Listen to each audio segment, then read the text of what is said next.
Greetings, love and peace. Today we'll be doing the Jekyll Island study. We're going to be speaking about Rockefeller, where he could not sit in front of people for long periods of time. It speaks about his face contorting, but we're going to get into Jekyll Island with the Moors mounds in his front yard, but also what I found in the studies in regards to the son of the horned ones, or what they call the son of sons, the Tama or the Tamakua. I have the documents where it states that they was looking like white Moors, Moors, because they had conical fezzes on. But again, there was Moorish Magi Masters, the Moors.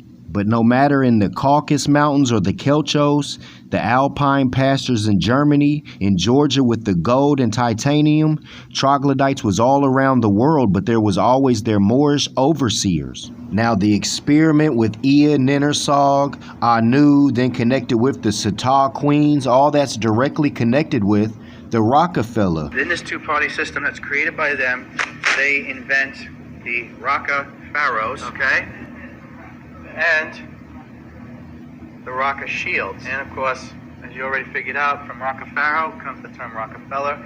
From Rocca shields comes the term Rothschild. They invented that. Now, they were known as the stone masons, and since they were allowed to walk freely among the population like a Schutzstaffel, they became known as the Freemasons.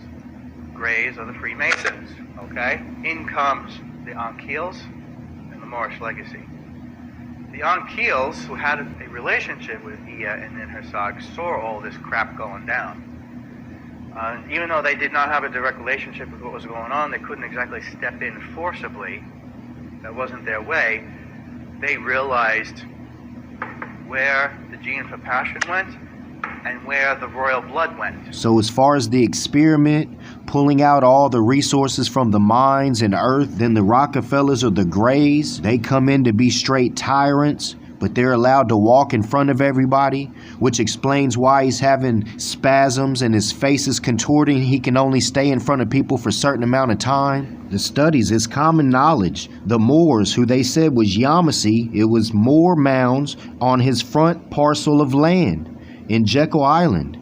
And as far as the Celtic troglodytes in the Caucasus Mountains, the Alpine pastures, and this is the Americas again, the Tamakua. Tama is the son of the Horned King, also the son of sons, S-U-N-S. And we have the Cornunnos, the horned one, in the right hand, a torque symbolizing the crescent and or the sickled crescent. He has a torque around his neck symbolizing nobility. In the left hand, he has a serpent symbolizing the connection with nature's law. And in the Americas, whether you want to misnomer and talk about the Cherokee, they have painting all over the rocks, the horned serpent. All this ties with the Cornunnos, the Celtic troglodytes, and the Moorish Magi Masters all over the world. So we're going to go through the reading of Rockefeller having spasms and stuff like that, where he can't be in front of people. But also, what's important in this reading is the nomen of the corporation he's using. I feel like this might be the amalgamated connection with the corporation in this realm and then going on galactic. Fear of death halts probe. Rockefeller too weak to submit to examination. Magnate on verge of spasm. After 12 minutes of questioning, Rockefeller becomes speechless, shakes of quote-unquote palsy. After an examination of 12 minutes, only 12 minutes, counsel for the Pujo Committee, William Rockefeller, the age-standard oil magnate, showed signs of spasm and indications of an approaching nervous collapse. Yeah, he was probably trying to fight what he was getting ready to turn into and eat that man's face off. At the insistence of his physician, the examination was discontinued. The examination took place on Jekyll Island, and if you notice, this is Brunswick, Georgia. If you notice, he never leaves Jekyll Island. It's like it's his little jurisdiction. When Mr. Rockefeller's right hand went up to take the oath, his arm shook like a leaf. When he repeated the words of the oath, the muscles of his face began to give way. Mr. Pujo moved nervously in his chair. I mean, it's just showing, man, this man was getting ready to turn into a gray, bro. And the other important part about this reading is him saying, do you recall the occasion of the organization of the Amalgamated Copper Company? The first question. I do, Mr. Rockefeller replied. Was it in 1898? With the great effort, Mr. Rockefeller replied, I think it was 1899. He did not complete the sentence. The action of the muscles of his face and the secretion from his mouth evidently presaged the choking spell, which Dr. Chappelle feared. The physician intervened. This man's salivating at the mouth, man. He's about to turn into a gray, eat this dude's face off, bro. But the Amalgamated Copper Company, that's what it was set up with. We'll read the Federal Reserve part. Too many Americans recall how federal control of banks in Germany after World War I centralized power over the flow of money, credits, with all business and government falling into the hands of a few. The few accumulated vast wealth at the expense of the working masses and made pawns of the latter. Too many Americans also know too well how the people of England and France have been controlled by such centralized financial power. Too many Americans, too, realize what was the intention of a group in this country at the time the Federal Reserve Act was planned in a secret meeting on Jekyll Island off the coast of Georgia, and which was engineered by certain German-born Shylocks of great wealth. Too many Americans know now how the present Federal Reserve System controls the credit, stocks, markets, margins, interest, and mortgage rates, and indirectly the life of our country, quote-unquote, though the powers it has usurped from Congress. Rockefeller is submits to examination on Jekyll Island today. See, this is another instant. He would not leave Jekyll Island. Rockefeller's attorney said his client could not stand but a brief examination. Wealthy witness gets the shivers. Brunswick, Georgia. The money trust probers are holding a session with William Rockefeller on Jekyll Island, seeking information as to the organization of the Amalgamated Copper Company in 1910. The witness is palsied and almost voiceless, so they was put in a management position to use all the mindless and use them for the labor to pull all the resources. But there's those who have the anointment of passion, the ones that they created for their special creation, which is known as the Iesu, the Brotherhood of Iesu. And we have the National Geographic showing the troglodyte standing next to the Moor, and some being who could be Ea, Anu, Ninersog, who knows.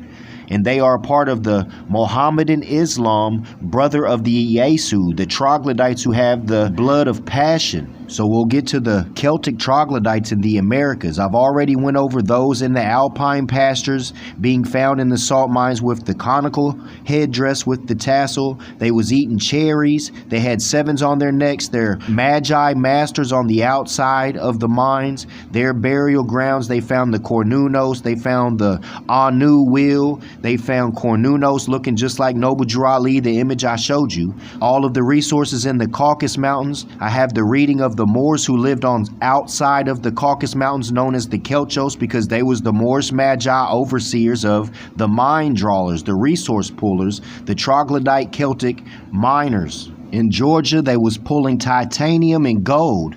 But we're going to translate this High German image I found and read what it states about the Tamahu or the Tamakua, the son of sons, or the son of the Horn King. The horn symbolizing divination with our Creator, a thought of Allah manifested in flesh. Translation: when Saturio the king goes to war, his warriors keep no order, but rather run to and fro, one over the other, completely disordered. And that's the troglodytes. However, again, his enemy, which means a king of many kings, Holada Otina, who is considered much more powerful, wealthy, and rich, he arranges himself in good battle order and places himself in the middle of the crowd, painted with red color. The wings or horns of the army are young fellows, among whom with swiftest are also painted red. Now in the National Geographic reading, where it states the troglodytes was converted into Islam, into the brother of Iesu, some of them was allowed to stand guard at gates with guns and everything. I wanted to show you the reference, the book I showed in the beginning, the image of the Celtic troglodyte. A German visitor to Elizabeth's court reported that they looked like quote-unquote white Moors, that no one was able to understand them. But then later on it speaks of them speaking Gaul, but that's Algonquin. As far as the Cornunnos, like I was speaking of, they're known as speaking Kernowic, which is Latin, Moorish Latin, but it's also known as Algonquin. All that is Latin. I would like to show some correlations with the Tama or the Tamahu, Tamakua in the Americas with the Cornunnos. Tama, son of the sun, S-U-N, aligns with quote-unquote Native American traditions where chiefs or warriors were considered children of celestial beings. Tama, son of the earth. Cosmologies recognize lineage from the earth mother or other divine ancestors. Tama, son of the Horn Chief, a cosmic or ancestral hero born from the union of sky and earth, crowned with horns of knowledge, bearing the crescent of the moon and the serpent of power. He is the one who walks between worlds, forest and city, star and stone, tradition and future, uniting the wisdom of the old world, Cornunnos, with the memory of the Americas, horned serpent. Tamakua leaders were reported to sit cross-legged in council and ritual, sometimes holding sacred items, pipes and staves. Tamakua depicted wearing caps or turbans, possibly fez-like, early Spanish noted quote-unquote Oriental-style garb. And then we know throughout all of the Americas, all around the world, Tahuti or Hermes, Thutmose, the seven, the finger of Tahuti. We're just letting the knowledge spin over here, brothers and sisters. So this was the Jekyle Island. You know, a lot of scholars speak about the mythology and all that, but I've taken time to find the facts, tangible archaeological facts. And we have the National Geographic proof of the Celtic troglodytes, the Alpine pastures, George Ramsar's findings of the conical headdresses and all of it. The findings of the Caucasus Mountains and their Moorish Magi masters on the outside called the Kelchos. In the Americas, Georgia, titanium, gold, the Ascutney Mountains. All around the world, Moorish Magi masters had Celtic troglodytes mining and pulling different resources as well. Like Noble Drew Ali said, Europeans are good farmers. But again, also, we was used for war. When they was losing, they'd let us out the caves to fight. In some of the other documents I found, it stated that some of the Tamakua went into the Catholic Church and converted. And that's what we have recorded with some of the Moors as well. Some of them went and converted through the Presbyterian Church, started calling themselves Indians. I'm glad that I got this demonstration done. I understand now why it didn't go up the first time. Because those that caught the demonstration last night from Rick Smith, you know, he started speaking about Rockefeller and the Greys, and I forgot all about that aspect. So with this Jekyle Island, if I would have put it out the first time, you wouldn't have got the angle of him spazzing out like that and being part of the Greys in connection with trying to pull all the quote-unquote real estate and resources from the earth, as well keep the people mind enslaved and keep them as workers and trying to weed out those that have the anointment of passion. I hope everybody enjoyed the demonstration. You can support the Amexem Almanac by getting the booklets. The Moors Herbs booklet of 1876, Little GreenStar's children's story, Sheik Ali and his student Mohammed, which is an old historic Moorish story, and the Unity Sphere. Again, support the Amexem Almanac. I leave you in love and peace. Divine honors to Prophet Noble Drew Ali and the Moorish divine and national movement of the world, Islamism.